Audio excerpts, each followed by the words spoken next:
Señoras y señores, buenas tardes a todos. Sean bienvenidos a esta Real Sociedad Económica de Amigos del País de Tenerife.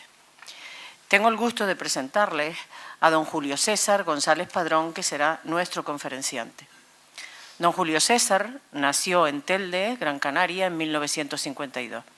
Realizó sus primeros estudios y de bachiller en la ciudad de Telde, en Las Palmas de Gran Canaria, y los superiores en Tenerife y Cádiz. Su vida profesional se desarrolló como oficial de la Marina Mercante en una compañía londinense. Posteriormente regresa a España y se incorpora a Naviera Pinillos, donde después de unos años navegando es nombrado delegado provincial de la Naviera con sede en Las Palmas de Gran Canaria. Se jubiló en 2012. Actualmente es delegado provincial de la Real Liga Naval Española en Las Palmas de Gran Canaria. Es autor de numerosos libros. En todas sus obras destaca un denominador común: la mar, el negocio marítimo, sus hombres y sus costumbres, que se ven reflejadas tanto en la modalidad de novela como de historia narrativa pura, o incluso en su poemario. Tiene publicado numerosos artículos en periódicos locales y revistas especializadas.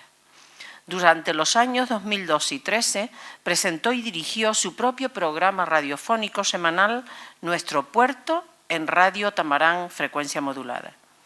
Ha escrito y publicado en revistas especializadas varios estudios de investigación histórica marítima, donde cabe destacar el trabajo realizado sobre el naufragio del buque Valvanera, en colaboración con el escritor cubano Mario Luis López Isla, quedando sus tesis reflejadas en el último libro, obra de este prestigioso historiador caribeño, Valvanera, Requiem por un naufragio. Es miembro de la Real Sociedad Económica de Amigos del País de Gran Canaria y colabora con la Casa Museo León y Castillo y fue fundador del Grupo Caballeros del Puerto de la Luz. Además, ha sido galardonado en 2012 por la Fundación Puerto de la Luz con el premio en la modalidad a una vida profesional en el entorno marítimo portuario. Su lema favorito: a la mar me voy, mis obras te dirán quién soy. Don Julio, cuando quieras, estamos dispuestos a escucharlo. Bueno, tengo que decirle en primer lugar que estoy encantadísimo de estar aquí rodeado de tantos amigos que hacía algunos años que no veía, de todos ustedes, y luego en un sitio tan especial para mí como es pero la Real Sociedad Económica de Amigos del País, que como bien nos dijo, yo pertenezco hace muchos años a ella, y es algo que siento. Es una sociedad patriótica que, como ustedes saben, fue creada en el siglo XVIII e impulsada por Carlos III, para divulgar las ideas científicas y técnicas de la Ilustración de la época, pero en realidad fue de la cultura en general. Por eso creo que es una cosa muy bonita y sobre todo merecedora de que hoy que vamos a recordar, más que una conferencia o charla, que yo espero que sea eso, que sea un homenaje a esos hombres, esos valientes compatriotas nuestros, que este año, el 10 de septiembre, hará 100 años que pasaron a mejor vida, ¿no? Y que creo que es qué mejor lugar que esto, que una sociedad patriótica como esta para recordarlo, ¿no? Bueno, en 1919, vamos a pasarnos al siglo pasado, España en general, pero muy en particular Canarias, estaba en una auténtica decadencia. Y digo esto porque incluso a lo mejor habrán oído ustedes, porque hay una película hecha por ahí, muy interesante. Yo participo, es que la pone mucho en televisión canaria, que por cierto íbamos a traerla hoy, pero la persona se le retrasó el avión y se quedó sin poderla traer, que a lo mejor ustedes podían adquirirla, ¿no? Bueno, hablaba de que Canarias en 1919 gozaba de una bonanza económica desonada. Canarias estaba en una decadencia, bueno, era España en total. Decadencia que venía arrastrada, como ustedes saben, desde 1898, con las pérdidas de las últimas colonias, Filipinas y Cuba. Pero es que encima en Canarias nos arrastraba todavía mucho más, porque si bien en la península estaban mal, se acababa de la guerra europea, la del 14 había acabado el 18.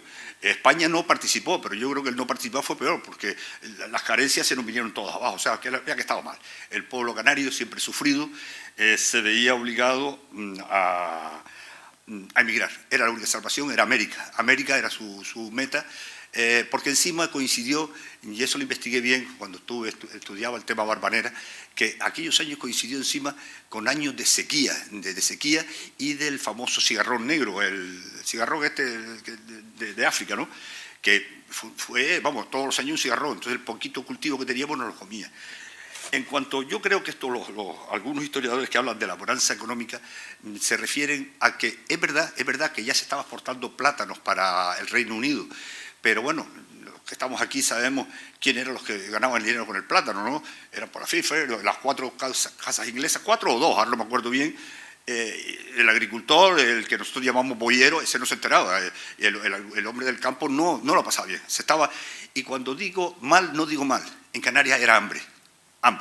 Y le puedo decir que la palabra que mis hijas se enfadan mucho cuando dicen, papá, que es exagerado. Puedo decir que sí, yo no lo pasé por la edad, pero cuando yo me interrogaba o me preocupaba, cuando estaba preparando el trabajo que por cierto no es el trabajo de una noche de verano, llevo trabajando en esto desde el 1998, llevo estudiando el tema Barbanera, y algunos de aquellos nietos me contaban calamidades que yo no voy a repetir porque todos somos canarios y saben que se ha pasado hambre de verdad. Bueno, tengo que decir que el día, lo digo porque como cosa simpática, ¿no? Aquí hay algunos marinos y lo entenderán. El 15 de abril de 1981, nuestro buque, yo empecé a navegar en un buque de bandera, aunque tiene el nombre, se llamaba Guadalupe, pero era de bandera inglesa. Estaba entrando la compañía se llamaba Cacique Navigation. Entraba en New Haven y entonces llamó poderosamente la atención que, bueno, a mí yo estaba de tercer oficial, me tocó ir a buscar al práctico a la borda, ¿no? Entonces bajé y cuando los prácticos ingleses son de estos, más que no está aquí ningún práctico canario, pero vamos, están súper uniformados, ya puede estar cayendo agua o lo que sea, siempre lo ves tú correcto. Y aquel me llamó mi atención, cuando subí, le fui a dar la mano así, el bienvenido a bordo y tal, me fijé que tenía un brazalete negro en la manga. Y yo dije, oye, como mi pueblo, pensé, ¿no? Digo, ¿se acuerdan que antes ponía? Digo, mira, oye, esto es una costumbre. Digo, pero bueno, entonces, casi, mi inglés entonces no era muy bueno. Fernando tampoco, ¿dónde está Fernando? Que no lo veo. Así, no, como el de ahora, pero peor. No, antes era mejor. Pero entonces digo, yo voy a decirle mi más sentido pésame. Digo, y después pensé para mí todo esto saludándole y diciendo, this way, bueno, diciéndole por dónde tenía que caminar, ¿no? Y yo pensando, coño, y se dirá mi más sentido pésame, le acompaño el sentimiento, coño, ¿cómo es? Yo preparando la frase en la cabeza porque algo tenía que decirle hasta llegar al puente, porque el tercer oficial acompaña al práctico hasta el puente. Y yo, pipa, preparando, no, coño, mi más sentido pésame, no, lo siento, y como lo siento. Total que yo no había forma que me saliera la frase en inglés y llegamos al puente. Ahí se lo guía al alemán, bueno, el alemán es el capitán, era alemán, ahí se lo guía, ahí tiene al práctico, y me fui a la popa, que era mi sitio en la maniobra. Y cuando terminó la maniobra, me fijé que el barco que estaba en la popa nuestra tenía el torrotito, la banderita esa que está a media asta. Y entonces miré así también para tierra y veo que toda la oficina del consignatario, todas las banderas a media asta. Nosotros veníamos de Holanda, de Rotterdam. Y yo dije, coño, aquí ha pasado algo. Porque después un taxi también, que pasó así, también con una banderita y una cosita. Digo, aquí se murió la reina. Esta es eso, se le pasó la mano con la ginebra, pero de verdad que lo pensé en su día. Digo, aquí la reina se nos murió y yo no me he enterado. Y como, digo, no puede ser, porque ayer estábamos en Rotterdam, o no, ayer o antes de ayer estábamos en Rotterdam, digo, pero aquí pasó algo. Entonces, no sé, me quedé así, Juan Matranquilla, y cuando llegamos cuando ya se atracó el barco y tal, llegamos a la sala de oficiales y se acercó el Ciclear. Bueno, el Ciclear es el despachante, el que trae los papeles, el chico que trae los papeles. Le pregunté, digo, oye, ¿quién se murió aquí? Tiene que ser un tío importante, ¿no? Porque está todo el mundo... Y se quedó así el hombre mirándome y me dijo, ¿cómo? Usted, siendo un oficial inglés, me dijo así, un oficial inglés, no sabe que hoy es día 15 de marzo, creo que sí, marzo, hoy hace 75 años, y me dijo, no, 80 años, que fue el hundimiento del Barbanera. Y yo, of course, yo digo, claro, perdón, es que no me estaba, digo, por cierto, yo no soy inglés, yo soy de Telde. Y entonces hay una cosa muy simpática, por eso digo las cosas de esto. Dice, el práctico que estaba ahí apuntando, miró así cuando dije soy de Telde, y entonces dice, Telde, Canary Island, y cuya, que me llenó tal, y es que resulta que el padre lo traía desde chiquitito a aprender el inglés, a pasarse las navidades. Bueno, conocía más de Gran Canaria que yo. Bueno, pues eso fue muy curioso. Entonces me dijo, él dice, vaya patinazo te pegaste, que me lo dijo. No, bueno, patinazo, me diría, no sé lo que me dijo, lo dijo en inglés, pero bueno. Digo, sí, por la verdad que estoy avergonzado. Y entonces, estando en el camarote, pensé, Dios, ¿cómo son estos ingleses para las cosas de la mar, ¿no? Que le han dado tanta gloria al imperio y tal, qué respetuoso, qué bonito, qué tal. Y yo tumbado en el camarote pensando, y nosotros los españoles no tenemos nada que celebrar ni ninguna cosa.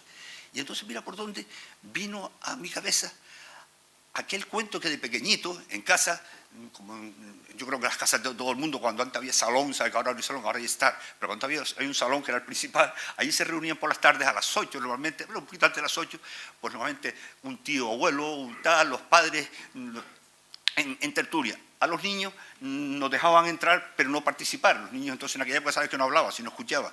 Y yo recuerdo que siempre se hablaba, cuando se hablaba de misterios y tal, mi tío Blas, el indiano, Blas Guedes, el indiano, que por cierto es el único indiano que vino, estuvo allá y vino y nos trajo las perras justo para montar una librería. Y nada más, sí, fue el único, yo se lo decía, es el único indiano pobre que conozco. Bueno, hablaba del Barbanera. Y cuando hablaba del Barbanera, se hablaba, no, fulanito del Barbanera. Y esas cosas lo oía un niño chico, el Barbanera, entonces yo ponía... Y en ese momento, parece mentira, después lo pensé de mayor, yo vivía muy cerca de la iglesia, sonaba la campana de la iglesia, bam, bam, y siempre recuerdo a mi madre aquello de, ¡ay, las 8, venga, los niños a acostarse! Y me quedaba sin enterarme siempre qué le vaya a pasar al Barbanera. Y toda mi vida me que trabajé con el Barbanera, claro, sabía que había un barco, pero no nada. Pero entonces ese día digo, uy, el Barbanera. Ya empecé a preocuparme del Barbanera. Entonces empieza a estudiar Barbanera. Empieza a estudiar Barbanera, ya no es el niño que oye que, ay, fulanito murió, sí, pero se salvó el otro, y no sé qué tal. Esas cosas que oía que yo me iba para la cama pensando, se escapó y murió un niño, y no sé qué, el otro tal. No, entonces ya era una persona mayor, y entonces empiezo a leer todo lo que se había escrito de Barbanera, y me leí como 2 o 3 libros, pero en todo no podía, mi condición de técnico, de marino, me estaba viendo que lo que estaba viendo y era un disparate. O sea, yo estaba viendo y digo, bueno, esto está bien como novela, pero esto no puede ser. Aquí hay una serie de cosas. E incluso me tocó el gusanillo aquello como si fuese una especie de falta de respeto hacia la historia, ¿no?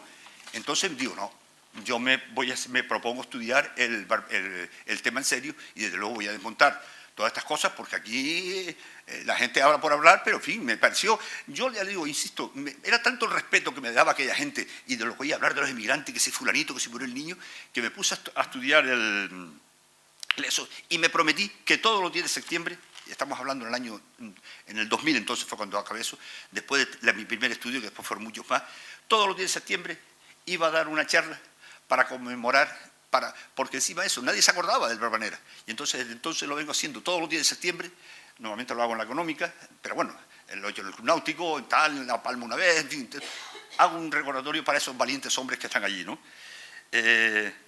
Bueno, pues tengo que decir que el Barbanera, lo habrán oído decir ustedes, es el Titanic español, y no exageraron. Es el Titanic español porque tuvieron igual final con una diferencia muy grande, que en el caso del Titanic era lo mejor de una sociedad anglosajona, lo mejor, lo más selecto, lo más esto, en un viaje inaugural, en un super barco muy bonito, como tal, y en esto eran 400, y digo, no voy a decir el total, sino los últimos, 488 emigrantes, prácticamente el 90% analfabetos, prácticamente sin nada que llevarse a la boca, que se marchaban hacia América desesperados, porque tuvieron esa valentía de cuando la vida les dio la espalda, ellos se enfrentaron y digo, no, yo tengo que sacar a mi familia adelante. Y se hipotecaban todo. El billete costaba 60 pesetas, pero es que esas 60 pesetas posiblemente era vender mi casa para irme. O que mi señora o mi mujer se quedara trabajando allí empaquetando tomates para poder conseguir las 60 pesetas aquellas para que yo pudiera ir a América y después reclamarla. O sea, para mí es un gesto de tal valentía que eso solo lo podemos hacer los canarios. Y no estoy hablando aquí de canarios peninsulares, sino de la grandeza de la hispana, ¿no? de la raza hispana. Y aquí no hay derechas ni izquierdas, sino, es verdad, esa valentía, no, estoy mal, no puedo, no me rindo, me voy a América. Bueno, pues el Barbanera, como bien aparece aquí, a ver si el gordo, exacto. Parte el 10 de... para no equivocarme en fechas, porque... Sí, bueno, antes tengo que decir que... sí, parte el 10 de septiembre... de agosto, 17 de agosto desde Barcelona, hace Valencia, aunque ahí no está Valencia, toca Valencia, Málaga, Cádiz, luego viene a las Islas Canarias, a las Palmas de Gran Canaria, Santa Cruz de Tenerife, La Palma, y de ahí ya despachado para San Juan de Puerto Rico, Santiago de Cuba, La Habana, Galveston y Nueva Orleans. Esa es, digamos, lo que tenía previsto. Bueno, la reciente tragedia digo reciente porque la verdad que no hace tanto tiempo, tragedia del avión Spanair, que eso ocurrió el 20 de agosto del 2008, fíjense cómo han pasado los años, pues ya fue en el 2008. Bueno, en Barajas, nos viene a demostrar lo mucho que hemos cambiado la sociedad, nuestra sociedad, y digo cambiado para bien. Pues, si bien yo sé que es difícil aceptar la muerte de un familiar, lo que sí tenemos que tener en cuenta es que esta vez las autoridades sí estuvieron a la altura. Sí estuvieron a la altura y no pararon hasta que se identificó el último cuerpo. Se le dio una cristiana sepultura. Y de alguna forma, menos el seguro, que ustedes saben, estuvieron racaneando y siguen racaneando a ver si pueden evitar darle €1 más a alguien que se lo merece, pero bueno, eso son ya cosas del seguro. Por parte de las autoridades, tengo que decir que yo aplaudí entonces la decisión del Cabildo en elegir un monumento que recordara a esas víctimas, pero con la misma fuerza que me alegré de que el Cabildo tuviera esa iniciativa, hiciera ese monumento para recordar esas víctimas del Spanair, me entró una tristeza enorme, ustedes no se pueden imaginar, de pensar, y ya está, y los nuestros, los de Barbanera, aquellos que murieron en la mayor tragedia que jamás ha tenido el pueblo canario, España, en tiempo de paz, nadie se acuerda de ellos. Me entristeció, pero me entristeció más porque gracias a la perreta, y la palabra perreta, que estaba con Nardi Barrio, que entonces estaba de concejal en Las Palmas, hay que hacer un monumento al Barbanera, que hay que recordar a la gente que los niños no pueden olvidar, nuestra historia no se puede olvidar. ¿Por qué tengo que conocer yo toda la historia de los reyes visigodos hasta tal, y no conozco que hace nada más que 100 años 488 compatriotas están ahí enterrados porque intentaron hacer mejor España? Bueno, y tantos perretas le di, yo lo sé, y ella me lo conoce, a Nardi cada vez que la cogía, estaba entonces, Nardi era, no me acuerdo ni de qué partido, como ella estaba 2 o 3, no me acuerdo ni de qué partido era, pero bueno, es igual, partido es lo de menos. Total que lo llevó a pleno del ayuntamiento y se aprobó por unanimidad. Me acuerdo, me dijo, Julio, por fin, oye, aquello. Pero, amigo mío, mi tío Blas, el indiano al que, por cierto, le debo mi afición por la lectura, mi tío Blas, el indiano, decía que los políticos normalmente nunca dan una puntada sin hilo, y efectivamente. Yo imagino que aquello, no estuve el día de la votación, pero imagino que cuando Nardi, con aquella fuerza que le caracteriza, empezó a hablar del Barbanera y hay que hacer, estaba todo el mundo, ¡ah, sí, sí, problema!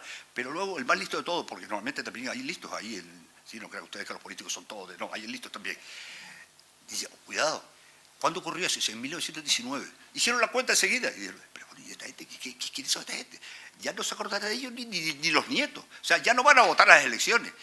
Y entonces cogieron aquel proyecto y lo metieron en ese cajón que hay en los ayuntamientos. Sí, en los ayuntamientos, tú no lo sabes, Rosendo, pero en el Letel de Uno hay un cajón donde se meten los papeles que entonces se mueren. Pero son todos los ayuntamientos de todo el mundo. Pudieron haber hecho otra cosa que también suelen hacer los políticos, que es nombrar, como eso ya lo decía Napoleón, nombrar una comisión. Cuando no quería que un proyecto saliera adelante, nombraba una comisión. Y entonces se quedaba. Y ahí se quedó en el más triste de los olvidos, ¿no? Aquel bonito proyecto que hoy recuperamos, afortunadamente, pues como digo, quedó durmiendo allí en el Estoril, injustamente, y a esas personas que están allí, ¿no? El Barbanera, aquí pasó algo raro, pero bueno, desconecto aquí, bueno, pues lo pasa si quiere. ¿Quiere enviar no, bueno, eso ya el especialista me lo cambiará. Cancelar, pero cancelar aquí. No, aquí no. Bueno, yo se lo dejo a él.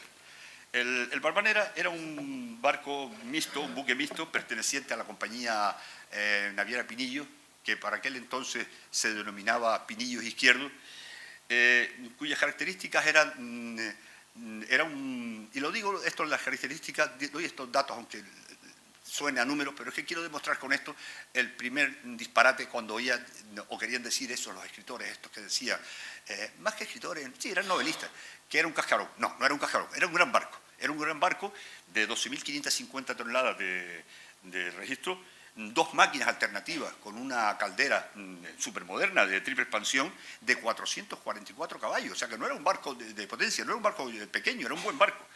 Que como dije el 10 de agosto zarpó de la ciudad condal, porque ya les hice el recorrido, ¿no? Hay que decir que cuando el Barbanera, yo no sé cómo se quita el acertar pero bueno, si el chico está por ahí, es que me tiene nervioso porque ahora me interesa pasar ya a la otra. Cuando el Barbanera llegó a Cádiz y lo despacharon para las Islas Canarias, es que ese detalle que voy a dar es muy importante para lo que va a ocurrir después, para que veas cómo es la historia. Mandaron un telegrama rebajando los pasajes en 300, que cargaran 300 menos. Bueno, gracias. El Barbanera llegó a las Palmas de Gran Canaria el 14, como dije, el 17. Y el 18 salió para Tenerife, transportando 824 pasajeros. Cuando voy a dar cifras de pasajeros, quiero decir que yo voy a dar cifras oficiales, porque especialmente aquí en Santa Cruz y en las Palmas de Gran Canaria, se coló un montón de gente. Hay algunos que sí conocemos porque hay una anécdota por medio, pero eso se coló allí, pues, como se hacía antes los barcos de Transmediterránea. En fin, no sé, tú, Vicente, a lo mejor lo habrás hecho, se le da unas perrillas, sí, tú sí que tú has saltado, se le da unas perrillas al contramaestre o al mayordomo, o no se daba ninguno, si le espera, te voy a dar a mi primo esto, y te quedabas allí y hacías el viaje hasta Tenerife, pues yo venía a Las Palmas, ¿no? Pero cuántas veces no veníamos gratis, con mi primo Paco, de 3, 2, ¿sabes? Bueno. Pues entonces, una vez llegado a Santa Cruz de Tenerife, y después de refrescar la aguada, en el argot marinero, aunque yo aquí hay muchos marinos, es cambiar el agua. El agua normalmente en los barcos, y creo que se sigue haciendo, el agua de Tenerife era muy buena, y digo era porque creo que ahora no es tan buena, pero en Santa Cruz era muy buena, tenía fama de que era buena, y hay que tener en cuenta que eso es muy importante en tanques que son normalmente de hierro, que ya van a dar mal sabor y eso, porque por menos que el agua sea de calidad. Entonces aquí refrescó la aguada y tomó carbón. Y partió aquí llevaba a bordo ya 573 pasajeros, como dije, habían quitado 300, de los cuales, todos estos detalles son importantes para lo que voy a contar luego. 172 tenían pasajes para La Habana y 79 solo para Santiago. En Santa Cruz de Tenerife lo hicieron 212, eso fue Las Palmas, en Santa Cruz de Tenerife 212, y en Santa Cruz de La Palma 106. Bueno, todo sumado, con tripulación y todo, oficialmente nuestro buque transportaba 1.236 personas. Cuando el primer presagio de mala suerte, bueno, ahí, me lo contaba a título de anécdota durante una visita que le hice a doña Carmen Martínez, hija de don Miguel Martínez de Pinillo, a su casa de la calle Santiago Terry número 2, que además lo cuento porque como hay algunos de mi época aquí, yo tuve la gran suerte, para que veas tú que todo no es malo ser contrabandista, yo tuve la gran suerte de conocer a doña Carmen y poderme informar de primera mano cosas que otros historiadores no podían, gracias a que yo de alumno de Puente fui contrabandista del carajo, Bueno, contrabandista en el buen sentido de la palabra. Llevaba mis cositas que le compraba a Pedro Ortega, ¿verdad? Porque aquí se le compraba todo a Pedro y se le llevaba. Entonces, la verdad, pues me conocía a todos los chanchullos de los puertos. Y doña Carmen, ese viaje, la casualidad que hizo un viaje, que fue cuando se vendió la Vira Pinillos a los Herrera, ese viaje hizo doña Carmen con nosotros en el Duero hasta Cádiz. Y llevaba un televisor en color, que eran los primeros, yo creo que aquí no había ningún. Ella se compró un televisor en color, y lo llevaba. Entonces, claro, cuando lo vieron ahí, el capitán le decíamos al chino, ¿cómo se llama el chino de nombre? Bueno, Alejandro, sí. Pues el chino dijo, ¿y eso ahora quién le va a sacar esto allá en Sevilla y tal? Entonces allá, yo vi los cielos abiertos, mi forma, pues yo quería acercarme a ella, porque ya estaba interesado, yo quería acercarme a ella, pero claro, era doña Carmen, ¿quién se sacaba a doña Carmen? Con la monja al lado, tenía una monja, con la monja al lado, que la seguía a todas partes. Entonces, esta es la mía, ahora me apunto yo esto.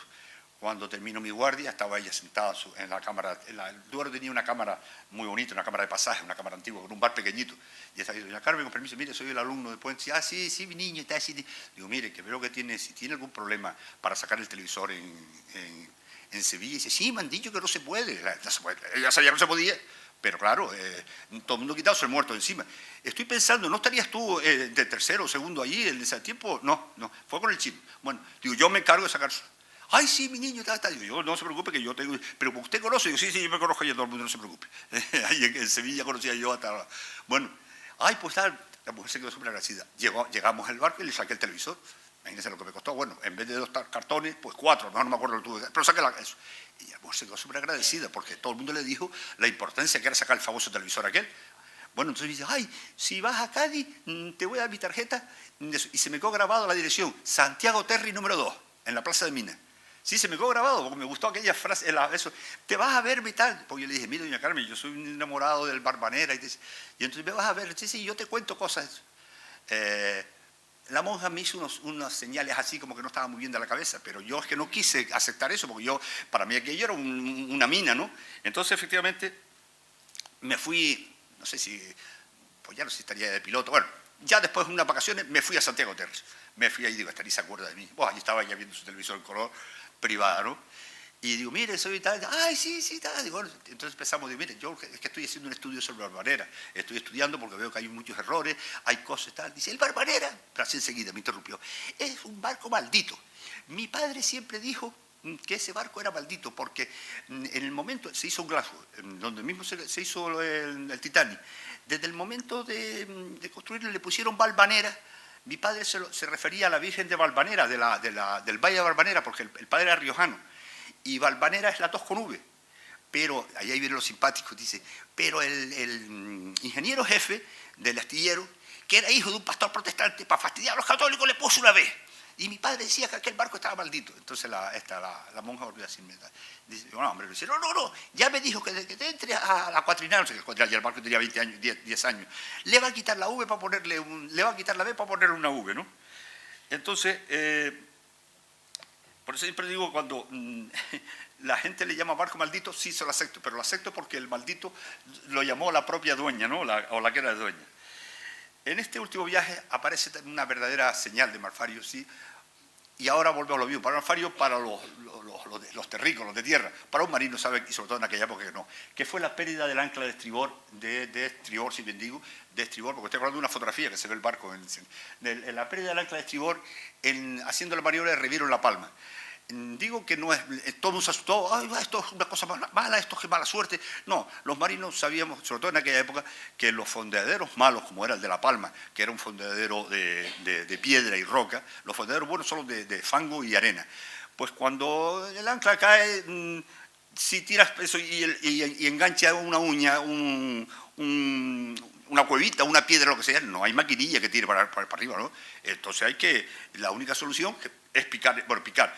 En el argot marinero se llama así, picar el ancla, porque es que antes se picaba, con la piqueta se le rompía al cabo, pero ahora lo que se hizo fue quitar el grillete, cada no sé cuántos metros, no sé cuánto, viene un grillete que se quita y se deja. Eso era muy normal, o sea, no es que se perdiera todos los días un ancla, pero que un barco en aquella época perdiera un ancla era bastante normal. De hecho, los barcos, normalmente siempre en sitios accesibles, sitios fáciles, tenían un ancla, o en la caseta, en la mampara de proa, allí, o en sitios cómodos, solían tener siempre un ancla de respeto. Bueno, respeto, también, es que también en el argot marinero no hay repuesto, hay respeto. Porque se rompía con facilidad. Y digo rompía, porque es que yo siempre pensé, yo me hacía mucha gracia cuando decía rompía, pensaba, no, que hay algunos que hasta se rompía, si el golpe era muy fuerte o lo que sea. Bueno, pues su capitán, Ramón Martín Cordero, tenía solo 34 años. Y esto, algunos historiadores se empeñan en decir que era un hombre sin experiencia. Yo estoy en contra de esa teoría, y ahora digo por qué. Don Ramón Martín Cordero, aunque solo tenía 34 años, era nieto e hijo de capitanes, pertenecía a una familia de marinos, y ustedes saben, y sobre todo en esta profesión, los marinos saben, que hijo de gato caza ratones. Sí, no es que se sepa, pero normalmente se adquiere unos conocimientos. Pero lo más importante para mí es que ya con 34 años había comandado 2 barcos, el Wilfredo y el Balme, que eran 2 cascarones de verdad. Y como bien me decía un amigo que es piloto de aviación, pero que él dice, Julio, es más fácil, que yo no lo sabía, pilotar un Jumbo, el último modelo, que una avioneta.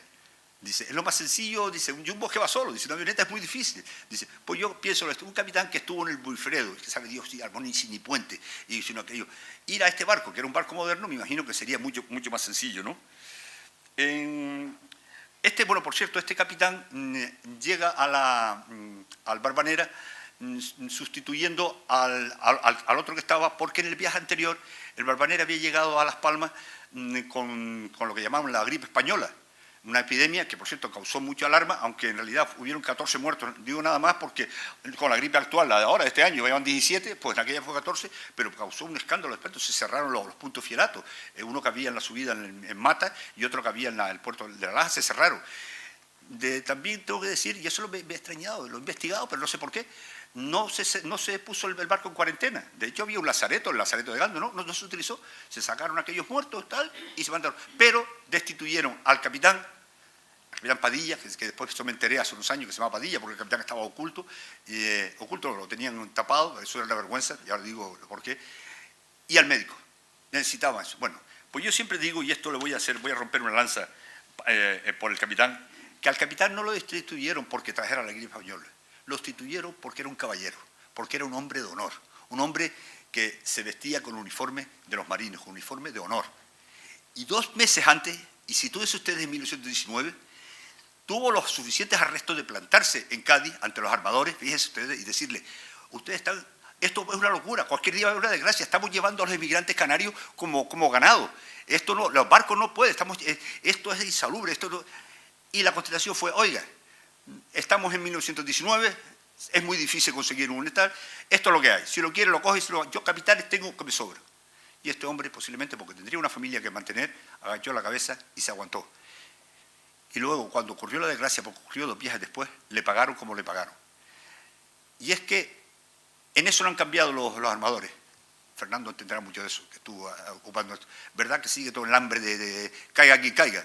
Lo digo porque yo lo sufrí en mis carnes. Nunca, no quiero recordar, pero sufrí el enfrentarme a alguien que está en Madrid muy lejos, que no tiene ni idea de lo que están diciendo este barco está mal, me costó la calle también. Aunque tengo que decir que gracias a un caballero que había en Naviera Pinillo, que siempre lo nombro, que era Roberto Reyes, recogió mi cálculo de estabilidad y dice, no, Julio tiene razón, Julio vuelve a entrar en Naviera Pinillo. Y entré de primer oficial de golpe, tengo que decirlo. Por eso digo yo que la historia se repite y yo me identifico mucho con este hombre, ¿no?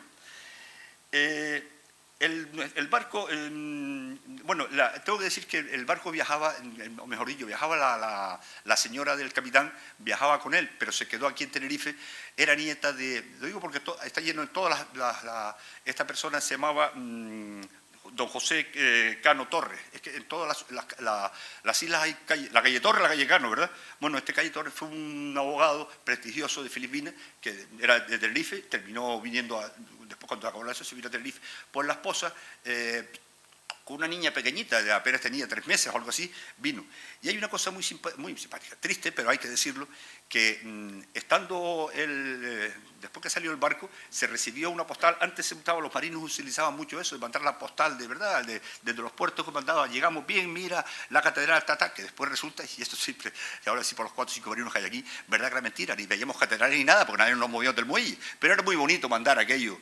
Mi mujer se pensaba que yo me reconocía a media Europa, y yo no sabía sino desde el puerto, y de ahí no salía. ¿Sí? Quizás en Barcelona, que estaba un poquito más de tiempo, pero más nada.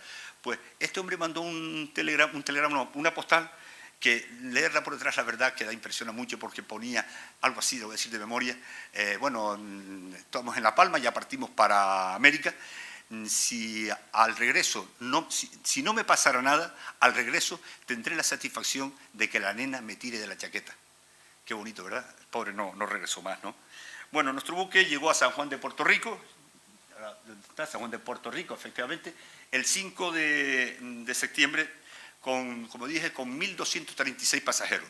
E insisto, los 1.236 son 1.236 pasajeros oficiales, los que aparecen en las listas de tripulantes, porque no es cierto que fuera 1.200. Yo creo que iba 1.500, 1.600, los que ustedes quieran. Descargó en ese puerto parte de la carga que llevaba, que consistía en cebolla de Lanzarote, que era muy apreciada. Bueno, sigue siendo apreciada, la cebolla de Lanzarote sigue siendo la mejor cebolla del mundo, ¿no? Y de eso sabemos nosotros en Pinillo mucho, ¿verdad? Sobre todo a la hora de cobrarla, que no la cobramos. No la cobramos a Fernando. ¿O tú la cobraste? No, pues como tú eres el director, yo no la cobré. Yo no la cobré. O sea, los fletes aquí fue un regalo de la Naviera, ¿verdad? Don Alberto, vicepresidente de Naviera Pinillo, bienvenido. Pues allí descargó parte de la cebolla de Lanzarote, parte de eso de la cebolla de Lanzarote, y ya salió para Santiago para Santiago de Cuba. Pon la otra imagen, por favor, la del Santiago de Cuba. Bueno, aquí aparecen, comienzan de verdad los misterios. Sí, la de... Esa es. Aquí aparecen de verdad los misterios. ¿Por qué? Porque cuando muchos de los que tenían billetes para La Habana deciden quedarse en Santiago. Entonces, unos dicen que es que conocían, eso lo dicen algunos historiadores, dicen, no, es que muchos conocían que se estaba formando un ciclón en el Golfo de México. Yo se lo digo adelante ya, un disparate porque en esa época no lo conocía el capitán, pero bueno, no había un satélite para decir que se está formando un ciclón, y entonces me voy a bajar aquí. Yo creo que además, ¿qué sabría un bracero de aquella época, analfabeto, qué sabría lo que era un ciclón? Cuando lo más que había yo era la marea del Pino, lo más que conocía él de eso. Y no, yo soy de la otra teoría, yo mantengo la teoría, yo le llamo la teoría del emigrante. Si hay trabajo aquí, ¿para qué sigo?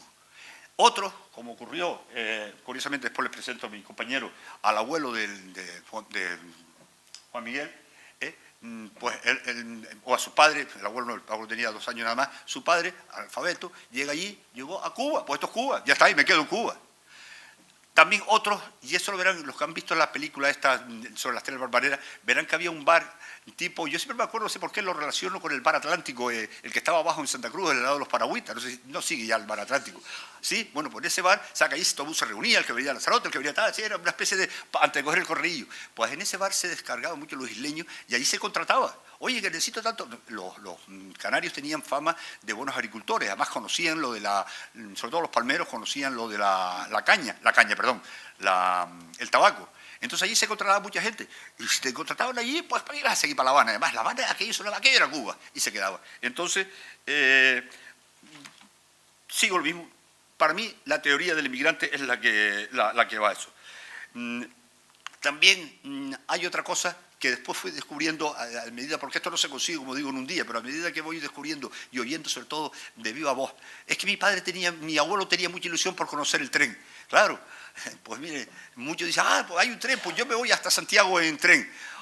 Primero, porque venían todos mareados los pobres en aquel barco que pasaron más mal, que fue muy mal, porque antes no les expliqué que era un gran barco, pero lo que no les dije, porque además me da mucha pena, es que era un barco que tenía 4 categorías, primera, segunda, tercera y cuarta, o inmigrantes. A veces no le decían cuál, sino inmigrante. Imagínense ustedes lo que sería, que yo era un sollado, separado por mampara, pero estaban los hombres y las mujeres separados, sí, pero las mamparas no llegaban, o los mamparos, como se dice en tierra, no llegaban a tierra, sino era por debajo. O sea que yo me lo imagino, porque me estoy acordando del Ernesto Anastasio, que si uno en Babor se vomitaba y el barco giraba, la vomitada le llegaba al estribor y se la tragaba enterita aquel. Entonces creo que aquello era, la ventilación era por las famosas mangueras. Imagínense cómo se olería aquella abajo, 800 tíos allí respirando y vomitándose, y aquello sería horrible. No le digo nada a los baños, que bueno, baños. En fin, eso había que subir a la cubierta y era también 2 cajitas allí y allí, en fin, no voy a con detalle, pero puede imaginarse. Todo eso con el balance, El que no lo haya probado, le puedo decir yo que no es fácil, Sí, porque cuando te trinca. Pues yo creo que los pobres encima, parece que comían, como dicen ellos, más o menos bien. Algunos de ellos dicen, mi abuelo descubrió la primera vez que comió judía fue precisamente en ese barco. Nos daban sopa y de pan bizcocho, no, pan bizcocho no, él decía pan frito y no sé qué, y después notaban no sé qué por la noche. Pero bueno, casi todos los migrantes llevaban pejines y pescado salado, el gofio, y más o menos iban ahí tapándolo. Pero bueno, el viaje no era agradable, entonces llegar allí, el tren, pues se fueron eso. Eso, no cabe duda que se salvaron. Yo estoy en contra de la teoría de aquellos que dicen que ya estaba el mar estaba malo y que no sé qué, y que ya lo del ciclón se sabía, que ya las autoridades sabían. No, yo no creo que lo sabía porque, insisto, en aquella época no había un satélite que nos dijera dónde estaba el ciclón, pero los capitanes sí tenían conocimientos, ahora explicaré algunos detalles, unos conocimientos que te podían decir claramente que efectivamente se empeoraba el tiempo y que iba a ser. Y yo les puedo garantizar que los que visten ese uniforme, su honor les prohíbe poner en peligro, no ya ellos, su honor les prohíbe la tripulación, y la carga y su barco, seguro. El capitán no se hubiese atrevido a salir si él sabe que le está esperando un ciclón, porque en aquella época un ciclón era el fin. O sea que yo estoy convencido que no lo conocía. Es más, cuando el buque pasó aquí frente a Punta Maicí es aquí donde gira, vamos a ver si lo puedo marcar por aquí.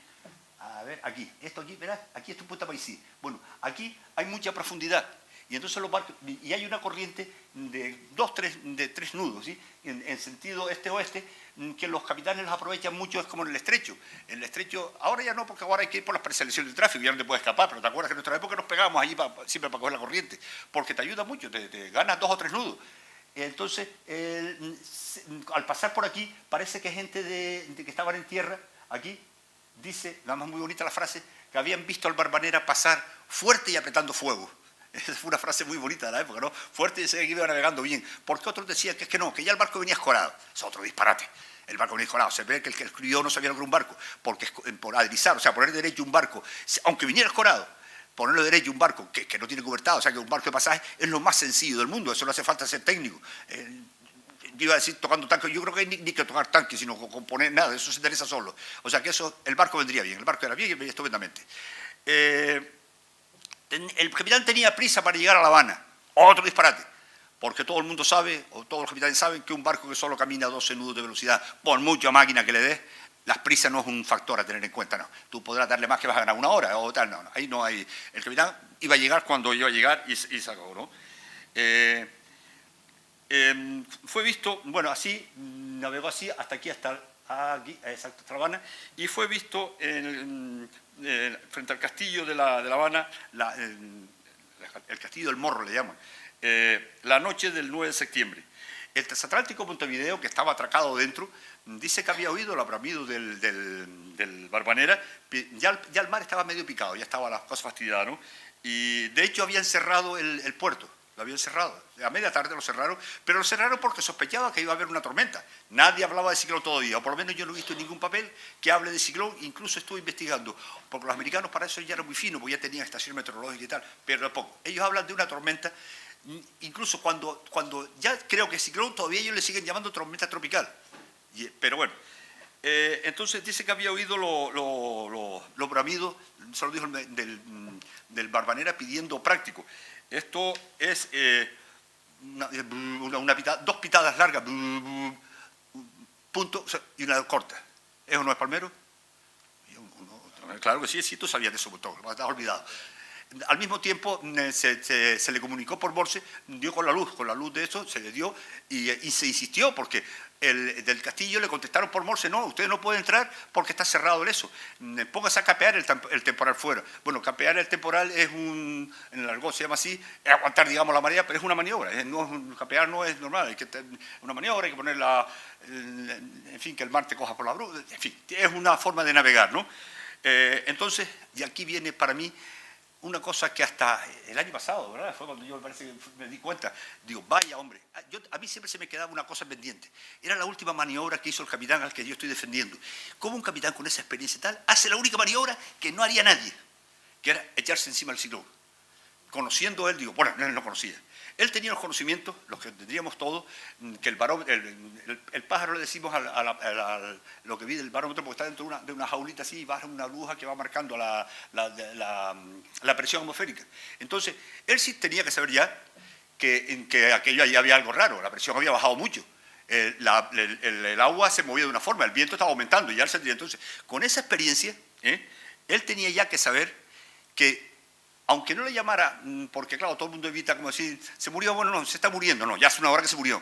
Él le llamaba tormenta tropical, pero yo creo que, y además todavía se hace, aunque no había un satélite, ni esto que dijera, hay un ciclón, con los conocimientos técnicos que se tenían entonces, y todavía se estudia en las escuelas, aunque ya no nos sirve para nada, porque hoy nos dice el satélite que tenemos que hacer, él, como digo, con la caída de presión tomada cada 15 minutos o 20 minutos, la velocidad del viento, el estado de la mar, y eso sabía perfectamente, en la carta ártica podía haberse situado perfectamente que se estaba formando, a ver cómo está aquí, se estaba formando aquí en el Golfo de México, se estaba formando un ciclón o una baja muy profunda. Pero además, como dije, teniendo en cuenta la dirección del viento, con esos datos se va a la carta y él podía haber situado el vórtice con un error a lo mejor de 1 o 2 millas nada más. Y entonces maniobrar en consecuencia, que hay una maniobra para escaparse, en fin, escaparse cuando pueda. Pero que en la Marina de Guerra, por cierto, le llaman maniobra de estrella, nosotros le llamamos una maniobra de escape, que es precisamente, bueno, se hace una especie de diana, vaya, y se divide en cuadrantes. Entonces, vamos a colocar el barco en el cuadrante de maniobra, le llamamos nosotros. es una cosa simple. Cuando los ciclones, el viento gira en el sentido contrario a la aguja del reloj. Entonces, el viento giraría así. Pero es que cuando el viento toca la mar, debido a la fuerza de Coriolis de la Tierra y el propio rozamiento del mar, el viento gira hacia adentro. Entonces yo creo que este hombre toma rumbo norte. Vamos a ver, otra vez aquí. Toma rumbo norte. No así, toma así. Rumbo norte. Toma rumbo. Yo imagino, sí, para separarse un poquito de eso. Pero bueno, ya la mar, yo creo que por lo que conté, de la desviación esa que tiene unos 15 a 20 grados hacia adentro y tal, el agua, el mar no, porque el mar está revuelto, pero el viento le estaba dando ya por la aleta de estribor. Entonces ya él tenía que saber que el ciclón estaba aquí y podía haberlo situado perfectamente. Y entonces, lo más sencillo del mundo, escaparme, cambiar el temporal, poner la proa aguantando, a venir por aquí, pero escapar para acá, porque en aquella época sí se sabía que los ciclones siempre hacían lo mismo. Normalmente nacían en el Ecuador, unos por aquí, otros por aquí, pero bueno, vamos a poner que los que nacen aquí en el Ecuador hacen esto así y suben, lo habrán visto por ahí en la televisión siempre, y además se escapan por la costa americana para arriba rompiendo, mientras estén en el agua se están alimentando y van alimentándose más. Los que se meten por Miami para adentro, eso se tranquiliza. Se tranquiliza después de cargarse a todo el mundo, ¿no? Este se formó aquí, pero tenía que hacer el mismo movimiento, y él tiene que conocer esto, por eso digo, lo defiendo, tiene que conocerlo. Y sabe que va a tirar hacia arriba, así, y que va a ser así. Si el ciclón se mete en la tierra, como dijo, desaparece. Pero este ciclón ya él por los cálculos sabía que se venía así. O sea, se venía arriba. Y entonces, en vez de escaparse, se va encima del ciclón. Algo raro pasa ahí. Entonces yo no lo entendía y solo decía, qué raro un capitán con esta experiencia cargado de personas ahí que vaya a buscar precisamente el ciclón. ¿Qué fue, señores? Yo creo, y eso los que han navegado con mala mar lo saben, yo creo que hubo una especie de cero, una caída de máquina. El buque se quedó sin gobierno. Se quedó sin gobierno y fue arrastrado por el viento. Lo fue arrastrado por el viento. Porque aparece el día 9, este del vigía ya lo dice. Yo vi que se desapareció en medio de la tormenta y no lo vieron más, hasta el día 19. Que donde se lo encuentra, como verás, está un poquito aquí hacia el este, hacia el oeste, ¿verdad? Frente a eso se llama el Bajo de la Ballena, o te le llaman, es 30 millas de Cabo Gay. Le llaman ese punto, hay un bajo de arena, el Bajo de la Ballena, otro el de la Media Luna, también le llaman, bueno, el Bajo de Rebeca también le dicen, sí, es que tiene un montón de nombres eso. Bueno, tengo que decir una cosa triste, y antes no lo decía porque parece que uno se está alimentando de la desgracia, pero esa gente tuvo que haber sufrido mucho, ya lo digo por qué. Los barcos actuales no, porque ya tienen tanta hora, la hora viva, en fin, pero antes que el agua saltaba enseguida, existían, y digo que ya no existe porque lo observado, se ha perdido, existía lo que se llamaba portillo de temporal. Cuando había mucha mala mar, los barcos lo que tienen que conseguir es tranquilidad. Entonces normalmente se mandaba un marinero, al que sea, el contratista, oye, ciérrale. Entonces, los portillos tú todos los cerrabas por dentro de cristal, pero por fuera venía el marinero y te cerraba el portillo ese, que normalmente siempre está duro, de tanta pintura que leyen, ¿no? Lo cierra por fuera. Las puertas igual, no solo se cierra la de madera, la que da al corredor, al pasillo, sino la de fuera también. O sea que eso se queda estanco, porque lo que hay que conseguir es tranquilidad para que no entre agua, simplemente. Entonces ese barco, cuando tengan en cuenta que ese Bajo de la Ballena tiene un calado de 10 metros, pero es que incluso cuando el mar está sin embravecido, vamos, no digo que se vea la arena, pero sí prácticamente. Entonces ese barco, al llegar ahí, que insisto, fue, por el cálculo que yo he hecho y tal, no fue el 9 de septiembre como creíamos todos. Se hunde el 10 de septiembre y entre las 8 y las 10 de la mañana. Nada, una simple regla, velocidad igual espacio por el tiempo, nada más. Yo calculo que ese barco navegó a 4 nudos, sin máquina. ¿Y por qué digo sin máquina y sin electricidad? Porque no hay una llamada de socorro, no hay nada, no saben nada. Yo siempre he pensado, me pongo en la piel del radiotelegrafista, el pobre estaría allí, pero es que yo creo que aquello se le desarmó todo. Se desarmó todo. Y al no tener corriente, dice, oye, ¿y las baterías de respeto? Mire, yo no quiero hablarles de la batería de respeto, porque entonces, pero para que ustedes me entiendan bien, me voy a referir al ferry del otro día de Armas. ¿Dónde estaba el auxiliar de respeto? El que se estampó contra el muelle el otro día. Se quedó así trabada el timón, metido todo a babor, y bamba, se mandó contra el muelle. Mire, los respetos, desgraciadamente, en aquella época. Y ahora, como no se están al día, cuando vas a usarlos no funciona. Aquellas baterías posiblemente habrán saltado por todas partes, pero incluso hasta dudo que estuvieran funcionando, fíjense. O sea, lo que sí está claro es que el radiotelegrafista no dio una señal, no dio ni siquiera un intento de decir un socorro, nada. La prueba está que cuando el barco desaparece, no aparece hasta el 19 de ese mismo mes, y lo descubre el cazasubmarino, bueno, estaba buscándose durante todo ese tiempo. Se habla de que si el barco apareció, locura, no, pero lo descubre el submarino U-39 de la Marina Americana, descubre un barco hundido en el Bajo de Rebeca, y dice, hay un telegrama que por cierto lo traducen mal, y dice, este es el buque español Barbanera y no hay nada de él, solo se distingue una cabeza flotando. Lo de la cabeza flotando fue por lo visto una mala interpretación, pero se cogió y hasta se ha estado usado hasta ahora la traducción esa, como solo una cabeza flotando. Eso lo alimentaba porque en esa zona es una zona de muchas corrientes y hay mucha barracuda y tiburones. Los que han bajado todavía está, estos canarios que han bajado, dicen que aquí está infestado de tiburones, ¿no? Y dije antes por qué habían sufrido, porque imagínense ustedes ese barco cuando llega, toca la quilla, toca el bajo, automáticamente, bueno, para no dar explicaciones, el centro se va a freír, ¿no? Y el barco, ¡pumba!, se tumba enseguida. Entonces, yo imagino que empezó a entrar el agua, pero es que, acuérdense lo que les dije, estaba completamente cerrado, salvo el puente que sería de madera y tal, lo demás cerrado. Entonces ahí tenía que estar entrando el agua poco a poco o no tan poco a poco, pero de luego no fue de pumba y me muero, no. Eso tuvo que decir horrible, horrible. Se quedaron esa gente en una tumba, apoyado en una tumba. Bueno, como dije,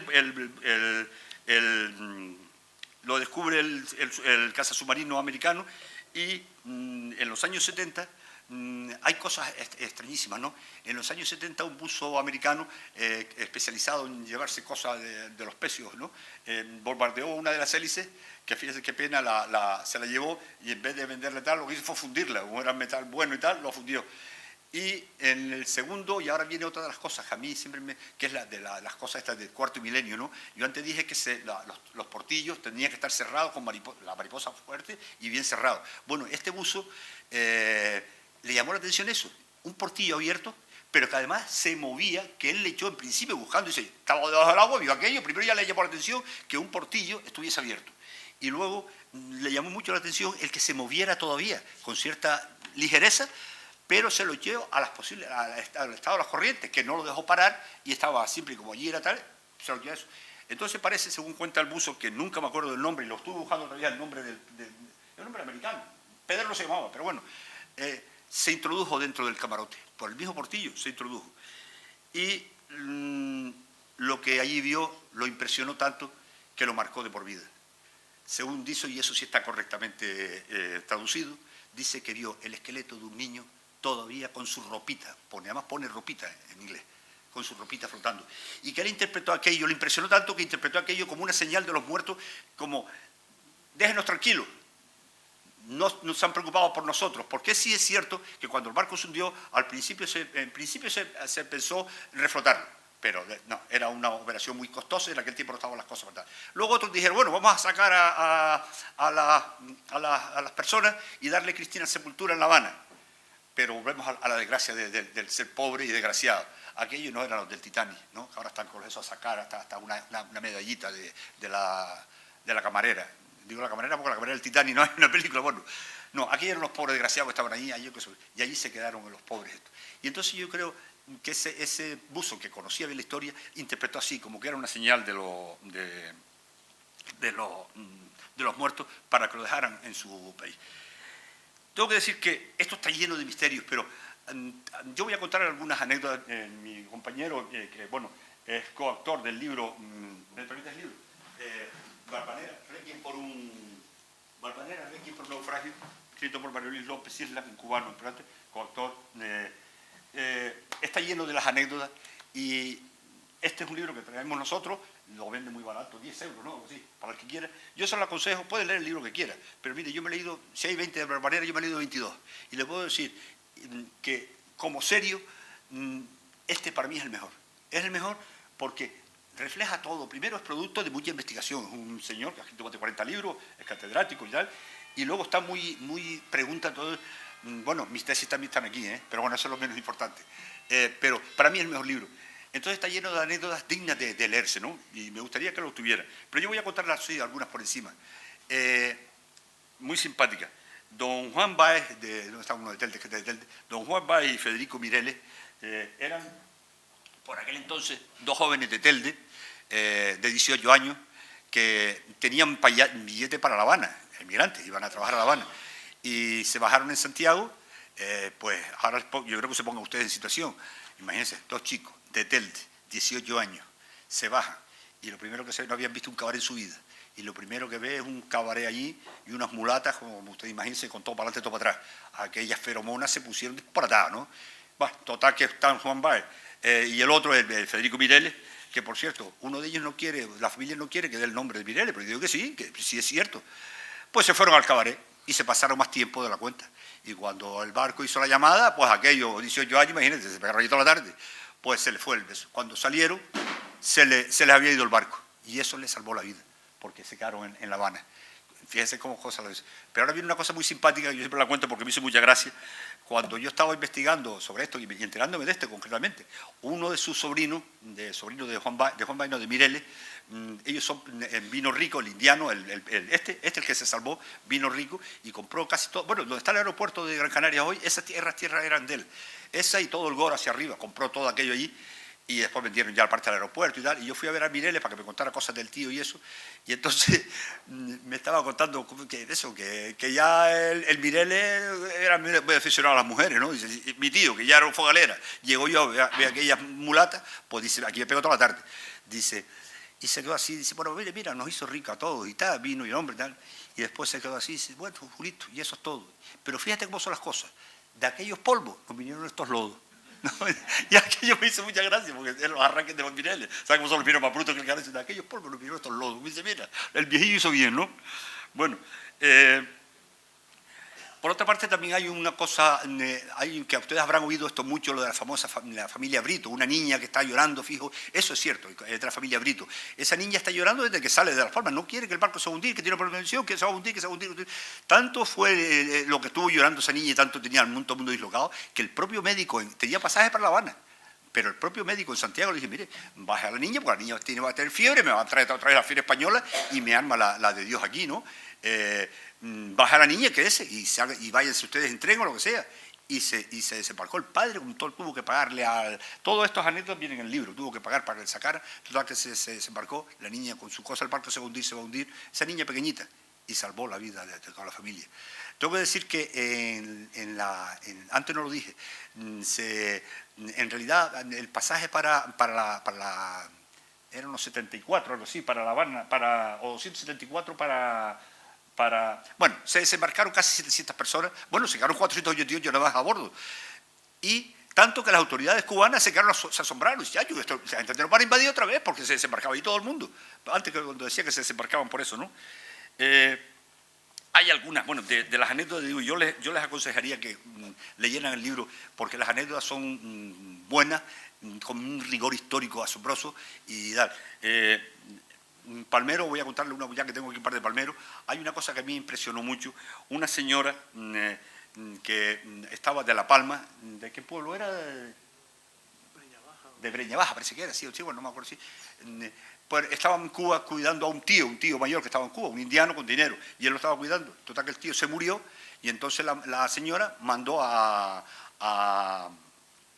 La Palma, llamó a su marido y dice, mira, vente para acá, para Cuba ya, yo te reclamo, vente porque ya se murió, mi tío se murió, vamos a quedarnos, tráete a los dos niños.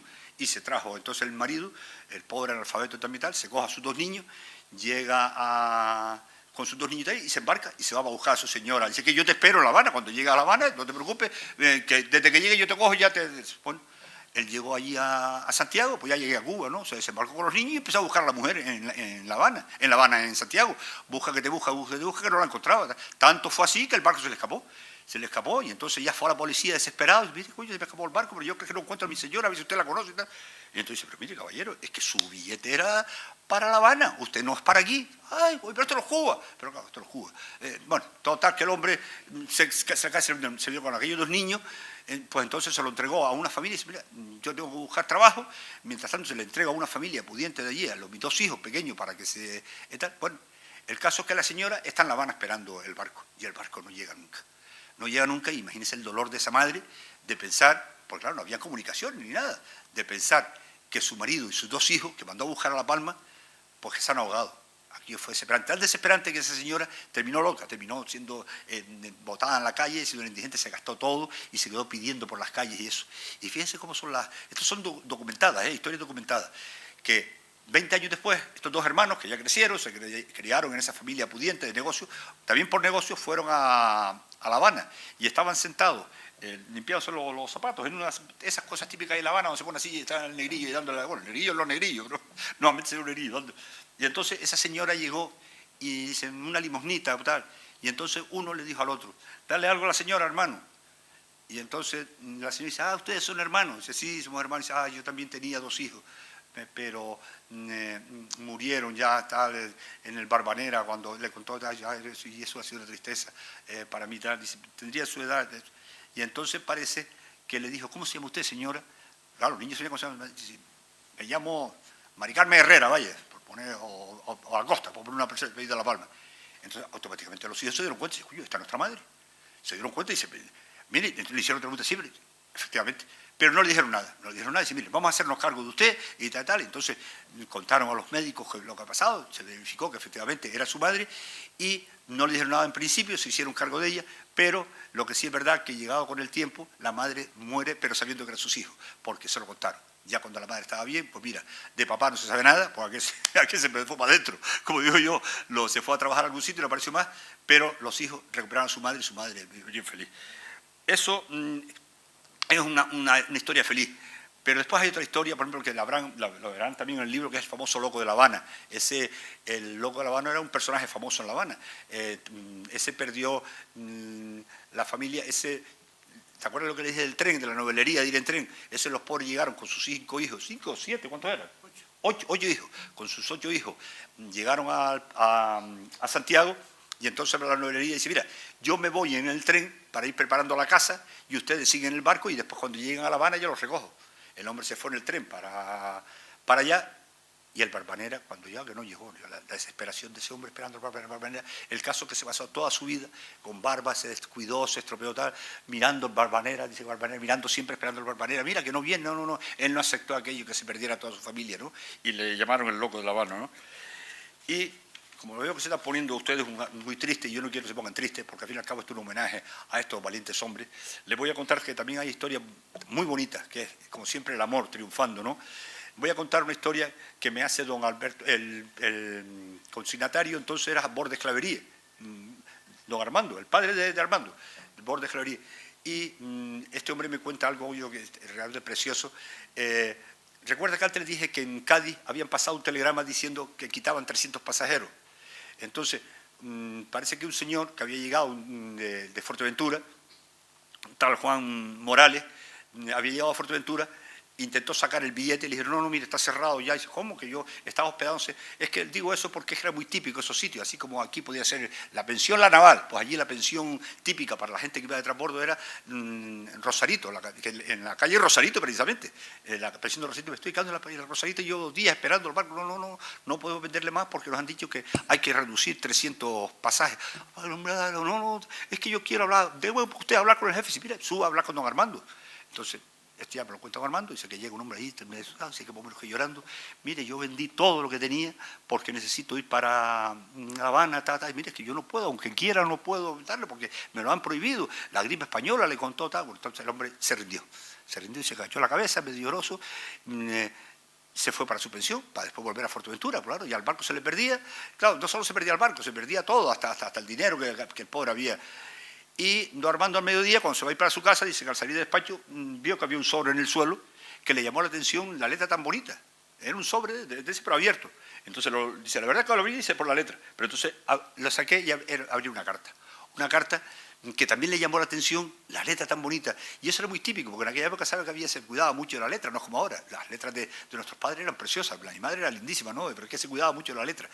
Y entonces dice que en aquella carta una tal Teresa Chacón, se dirigía a un tal Juan y le decía más o menos, él me decía así, no te preocupes Juan, tenía 23 años, sí, ahora te digo porque tenía 23 años, no te preocupes Juan, vete tranquilo y trabaja y cuando ya estés situado me podrás reclamar. Lo de reclamar es muy importante porque las mujeres no viajaban solas. Para poder ir tenía que estar, si estaban casadas, sí, porque la llevaba el marido, pero si no tenía que casarse por poderes aquí, con un primo, con un amigo, lo que sea, y entonces el que estaba allá en esto la reclamaba, y entonces sí la dejaban viajar, si no, no la dejaban viajar. Esas costumbres se han perdido, las buenas costumbres. No, las mujeres se ponen yo el diablo cuando digo eso, ¿no? No se han perdido. Pues no te preocupes y tal. Y entonces hay una frase que a él le gustó mucho, que le dice, y no te preocupes por el tiempo pasado, porque tengo 23 años, así mismo le dijo, no, tengo 20 añitos, y contigo se va mi corazón. Dice que le gustó tanto aquella frase, era una frase romántica, una frase de la época, oye, cosa más bonita, pero se dio cuenta y dice, oye, esto va a ser del que estuvo aquí. Él no sabía que ni se llamaba Juan. Dice, pero como yo sabía que todos se quedaban en la prisión de Rosarito, me fui a Rosarito y dice, a este lo mandé yo para Cuba, Y se fue a la prisión de Rosarito. Efectivamente allí estaba el hombre, creo que estaba bañado en lágrimas, llorando, y dice, no, mire, no se preocupe, porque no, pero dice usted que no hay, no, sí hay, porque los barcos entonces tenían que guardar 10 camarotes que llevaban, 10 camarotes, o 10 pasajes para quinto, y encima, porque es que lo hemos buscado en el nombre y no aparece en la lista de tripulantes. Y don Armando me contó que los quintos no se ponían, se daban números, 1, 2, 3, no se le ponían nombres, porque eran soldados, no. Entonces yo te pongo un pasaje de quinto y te meto en eso, pero tú vas para La Habana. Pero eso, y nos mandó al pobre para La Habana. Claro, no apareció nunca. Y don Armando estuvo toda la vida pensando, coño, ya ese hombre me lo cargué, coño, porque está el hombre, fíjate, coño, la pobre, y pensando en Teresa. Y entonces decidió un día marcharse a Fuerteventura a localizarlo, tenía un apellido, y efectivamente lo localizó, que por cierto, es pariente de nuestro Juan Pedro, una tía de Juan Pedro, una tía soltera vieja, y dice que llegó y que, que ya, claro, fue 60 años después, ya estaba soltera y vieja, la pobre, soltera, pero ahora viene lo bonito, dice que se encontró una mujer, dice, uy, me llamó la atención una mujer guapa, con una serenidad, dice, y entonces yo le dije eso, digo, mire, vengo a confesar, es que yo necesitaba descargarme, decirle, mire, yo soy culpable de que su... Y entonces que él la recibió, dice que nada, que no se preocupe, tal, y entonces dice que estuvo hablando con ella y que le dijo, mire, doña Teresa, ¿cómo usted siendo, yo qué sé, tan guapa, tan así, tan elegante, tal, no se, en fin, no han salido pretendientes, no se ha casado? Dice, no, yo no me puedo casar porque mi corazón se lo llevó a Juan y estoy esperando que me reclame para casarme. Se dio cuenta que fue cuando perdía la cabeza, cuando hablaban de Juan. Qué bonito, ¿no? Una mujer que esperó toda su vida a que esto... doña Esto murió en el año, Juan lo dijo, en el 70 y algo, ¿sí? Y cuando estaba en su lecho de muerte, hay un comentario que a mí me gusta mucho recordarlo, porque dice que, me dice, yo no he visto muchos muertos, la verdad, dice, pero aquella señora tenía una paz era rubia, dice, tenía una paz en la cara, dice, yo creo que se estaba hasta sonriendo. Y parece que le preguntó al padre, oye, mira, tía Carmen, coño, te da la impresión que se está riendo. Dice, no, pero está contenta, porque ya por fin encontró a Juan en el cielo. Qué bonito, ¿verdad? Bueno, y es que, queridos amigos, los náufragos siempre nos reclaman. Buenas noches.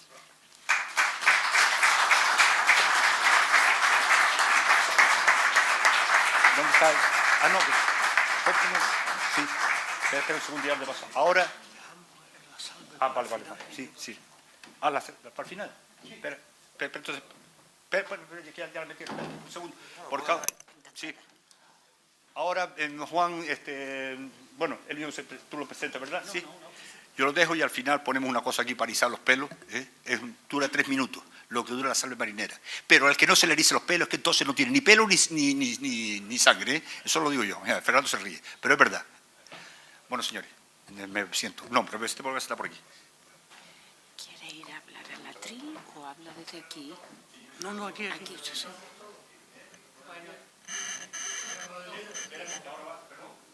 No, va ahora a hablar un momento. Sí. Seguidamente tiene la palabra don Juan Miguel Sánchez de Armas, coautor del libro Valvanera Requiem por un naufragio. Buenas noches. En primer lugar, les pido disculpas. Yo tenía el vuelo de salida de Las Palmas a las 5 y salió a las 6:30. En nombre de Vinter y en el mío propio les pido disculpas a todos. Nosotros llevamos mucho tiempo dedicados a este tema de Valvanera. Yo me embullí en esta historia, puesto que tuve la suerte de conocer al último viajero que quedaba con vida del último viaje del Valvanera. En el libro se recoge un homenaje que mi empresa en esa ocasión le hizo a este viajero, que en aquella época tenía un año y medio aproximadamente, cuando fue con su madre, que también le había reclamado su padre, que ya estaba en La Habana, fue con su madre a trabajar en Cuba con su marido, que la esperaba allí, y por error también se bajó en Santiago de Cuba. El marido la dio por muerta, estuvo como 15 o 20 días llorándola, embuido con el ron Habana Club, pasando el mal trago, hasta que algunos le recordaron que había gente que se había bajado en Santiago. El hombre mandó un telegrama y efectivamente esta persona apareció con su hijo en Santiago de Cuba. Esa persona era la abuela de mi esposa. Esa es mi vinculación con este tema, ¿no? Desde ese instante yo me metí con esto. Llevamos mucho tiempo tratando de dar a conocer esta historia y últimamente, y gracias a la Asociación Cultural Sal Si Puedes, que es la que se ha hecho cargo de la celebración de este centenario, que como saben el día 10 de septiembre de este año se cumplirán los 100 años del hundimiento del Valvanera. Desde el pasado día 10 de septiembre hemos empezado a celebrar este centenario con una serie de actos entre los que se incluyen estas conferencias que gratuitamente y por amor a los náufragos y a la historia estamos dando Julio y yo por las 8 islas. Ya hemos dado en 3 islas y nuestro interés es seguir dándolas en el resto de las islas.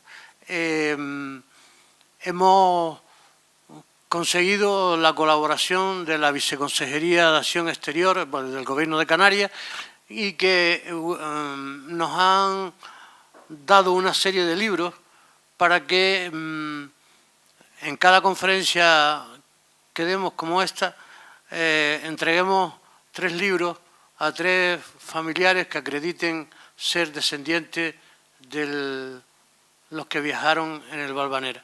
A cambio, les pedimos que nos cuenten la historia, por supuesto. No vale solo con decir soy familia de...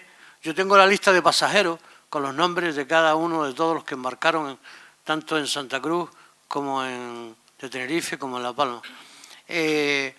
Dicho esto, le quiero decir que aparte del Gobierno de Canarias también colaboran en esta celebración del centenario el Cabildo de Gran Canaria, el Ayuntamiento de Las Palmas, el Ayuntamiento de Aruca, también la Autoridad Portuaria de Las Palmas y también varias entidades como Destilerías Areuca, y también se van a incluir Canaragua. Canaragua es una empresa que suministra, como saben, agua a las islas y también últimamente está en Cuba, en La Habana y en Varadero y también se han querido unir a esto. Además de la empresa que representa La Habana Club a nivel internacional también se quiere unir a estos actos. Coincide este año 2019 con el 500 aniversario de la fundación de la ciudad de La Habana y también las autoridades de La Habana quieren hacer coincidir uno de los actos que tenemos previsto celebrar para esta celebración con ellos. Lamentablemente ustedes saben que hace poco La Habana ha sido víctima de un huracán igual que al que asoló al Valvanera cuando lo hundió, pero confiamos, ya hemos tenido reuniones tanto con la primera actriz de cine de Cuba y con una productora cubana que está interesada en hacer una historia.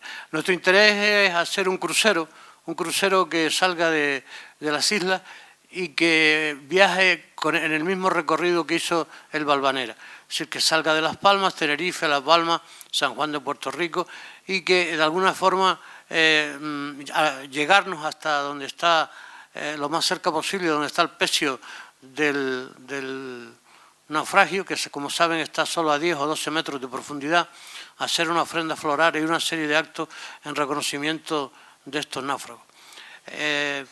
Decirle que el director de Sal Si Puedes es a su vez el director del Museo Elder de Las Palmas y gracias a eso, pues la verdad nos ha facilitado las cosas para él al estar como director, él es un amigo de Aruca, que al estar como director del museo pues ha conseguido cosas que a lo mejor Julio y yo ya íbamos a colgar las botas porque todas las autoridades que tocamos a todos no les importaba para nada el Valvanera, pero gracias a José Gilberto Moreno hemos conseguido revivir esto y hacer posible que se celebre el centenario del Valvanera.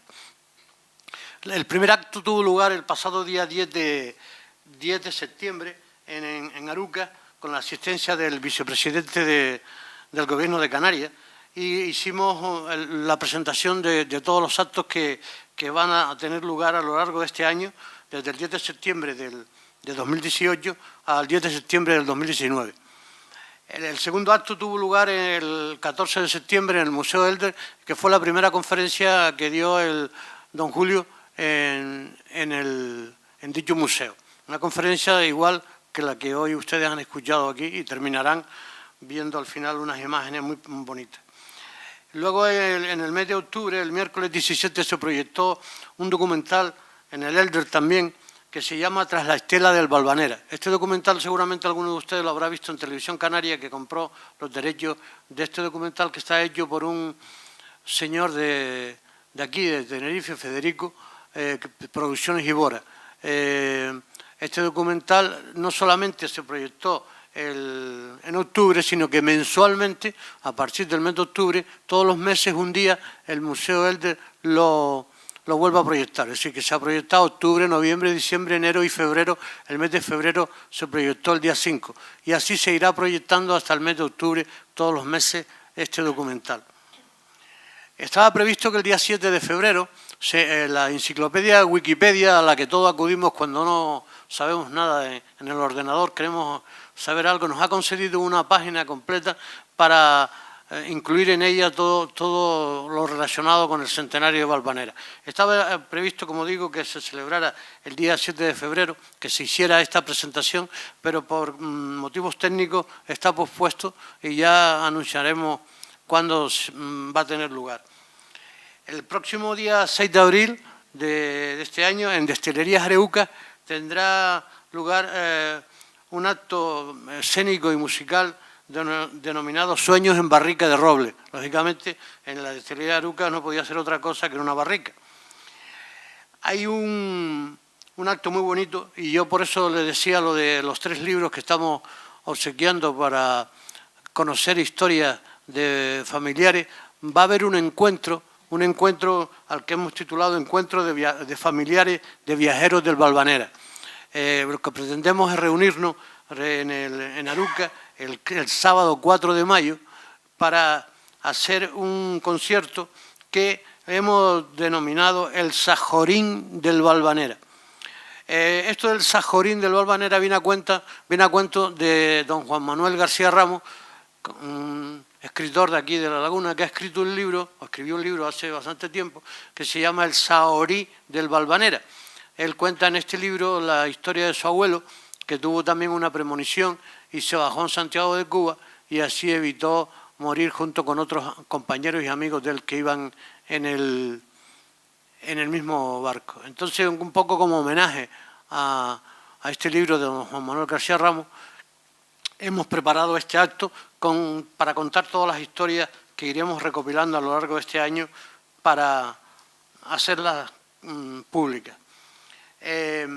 Habrá también el 12 de junio otro acto que Palabras de la Emigración Canaria, encuentro con escritores, verseadores, narradores y con una parranda que se llama Parranda Valvanera, donde en la sede de Sal Si Puedes en Arucas tendrá lugar a las 7 de la tarde. Hay una exposición que se inaugurará el día 16 de julio hasta el 16 de octubre de este año, que se llama Exposición 100 años del Valvanera. Esta exposición formará parte de una de tantas que el Museo Elder de la Ciencia y la Tecnología de Las Palmas va a poner a disposición de todo el que quiera pasar por ahí. Se expondrán cosas que se han sacado del pecio del Valvanera. Se han hecho 3 expediciones al pecio y se han sacado algunos objetos como la B, famosa que contaba don Julio antes, la tenemos en la exposición, tenemos un ojo de buey, algunos tornillos y demás. Hay un buzo en Telde que participó en esas 3 expediciones y estos objetos están todos actualmente en el Museo Mieres en Asturias, pero que vendrán a Las Palmas para la inauguración de esta exposición del Valvanera. Una de las cosas más importantes que va a haber, el Grupo Sal Si Puedes ha sido premiado hace poco por el Gobierno de Canarias como la primera asociación cultural sin ánimo de lucro. Tiene más de 200 voluntarios y constantemente están haciendo representaciones de todo tipo. Entre ellas, en el año 2008 y 2009, hicieron 2 obras de teatro en las cuales se reflejaban parte de las cosas que yo cuento en el libro y otras historias que ellos han añadido. La primera obra de teatro fue, como digo, en el año 2008 y se llamó El misterio del Valvanera. Este año, coincidiendo con el sábado 17 de agosto, que fue el día en que el Valvanera llegó al muelle de Las Palmas, se va a representar de nuevo esta obra en el muelle de Santa Catalina a las 9 de la noche, con una diferencia, que se hará en un barco real. Hay conversaciones para hacerlo en el Correillo La Palma, que ustedes tienen aquí en Tenerife, y que hay conversaciones para llevarlo a Las Palmas y hacerlo. ¿Por qué? Porque prácticamente este barco es de la misma época que se construyó el Valvanera, tiene prácticamente los mismos años, ¿no? El martes 10 de septiembre, que es cuando se cumple el centenario, habrá un descubrimiento de la primera, digamos, escultura, por decirlo de alguna forma, que se le va a dedicar a los náufragos del Valvanera.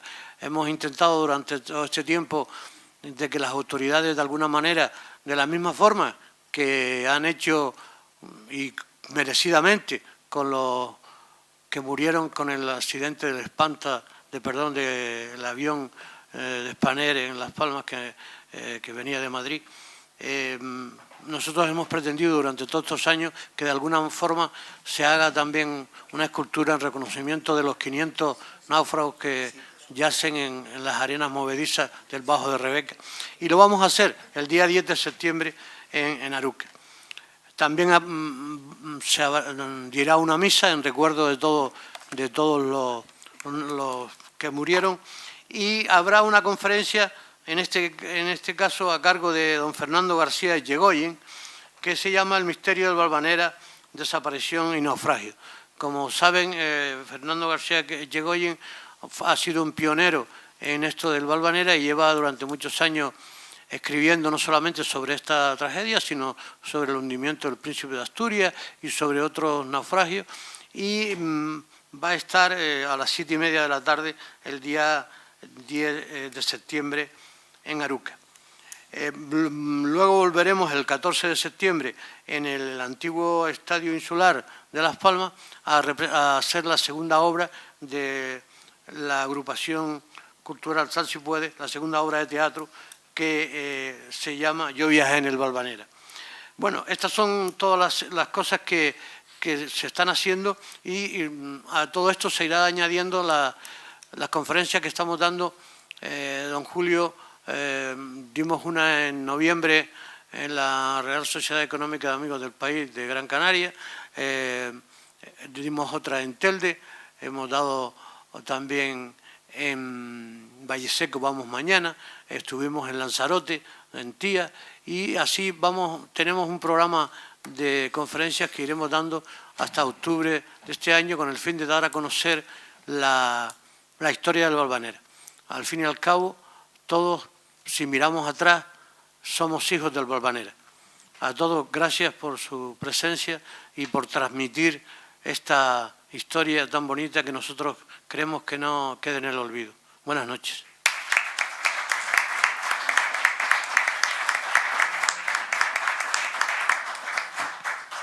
Sí, ahora, no lo apagues, Moisés, por favor, que ahora proyectará, al finalizar ya proyecta.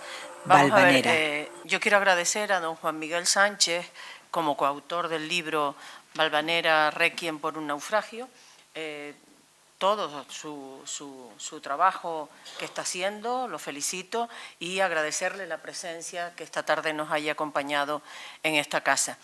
Y a don Julio, en esa conferencia tan entretenida que nos ha impartido esta tarde, a mí personalmente, me ha traído muchos recuerdos por el argot náutico que ha empleado. Soy hija de un capitán de barcos y lógicamente decía muchas cosas que yo recordaba de mi padre, ¿no? Entonces, además de lo de Cuba, porque casualmente mi padre había nacido en Cuba también, o sea que muy bien. Yo lo animo a que siga promocionando toda esta historia y dando a conocer este tema, porque es verdad que pocas personas le conocen. Yo veo que la mayor parte del programa que tienen es en Gran Canaria, es para hacerlo en Gran Canaria, claro, es una asociación que parte de allí, pero sí sería bueno también que se difundiera en las otras islas, ¿verdad? Porque nosotros no tenemos inconveniente. Es interesante. Nosotros no tenemos inconveniente, pero como siempre que contemos con la ayuda de alguna forma económica, alguna entidad, claro. Lógicamente mover a 100 y pico personas para hacer una obra aquí en Tenerife, nosotros encantados. Claro. Pero nosotros, como usted sabe, hemos venido por nuestra propia cuenta y traer a 100 y pico personas hasta aquí, nosotros encantados. Usted me hablaba de que por qué no proyectábamos el documental. Nosotros tenemos el documental, lo podemos proyectar cualquier día que usted quiera. Ajá. Sí, yo se lo Bien, ofrezco. es cuestión de Sí, concretar fecha. Sí, y, usted me dice y cuando ponerlo. quiere, el documental dura 1 hora y 10 minutos aproximadamente y sin ningún problema yo me desplazo y... De acuerdo.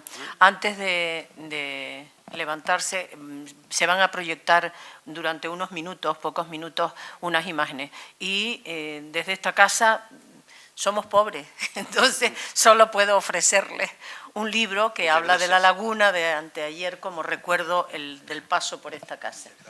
Muchas gracias a los dos por acompañarnos y les animo a que sigan en ello. Muchas gracias. Bueno, gracias a todos por la asistencia. Poema de Julio César González Padrón.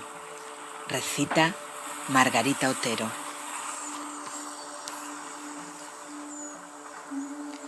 Me ha vuelto a hablar de vuestra tragedia esta mar de la mañana. Ese mismo Caribe que a veces se embravece con las más violentas pasiones, pero que con el tiempo va quedando llano y sereno, dejando su cariño entre las espumosas inertes olas. La misma mar que desde muchos veranos arrulla sin cesar vuestro sueño. La que nunca os olvida, la que siempre permanece. Mar que os arrastró al cielo, aduciéndote cual ciclón atlántico fuere. Día tras día, año tras año os recordamos, sin pretender contar las horas, para así volver siempre a besar a las mismas almas que ya partieron. Aquellas que cada 10 de septiembre nos recuerdan que la mar os quitó la vida. ¿O acaso os la dio? Porque el amor de Dios ilimitado, como alba marinera, desde entonces os acompaña en la eternidad. Víctimas del Valvanera, para los canarios siempre estaréis vivos en nuestros corazones.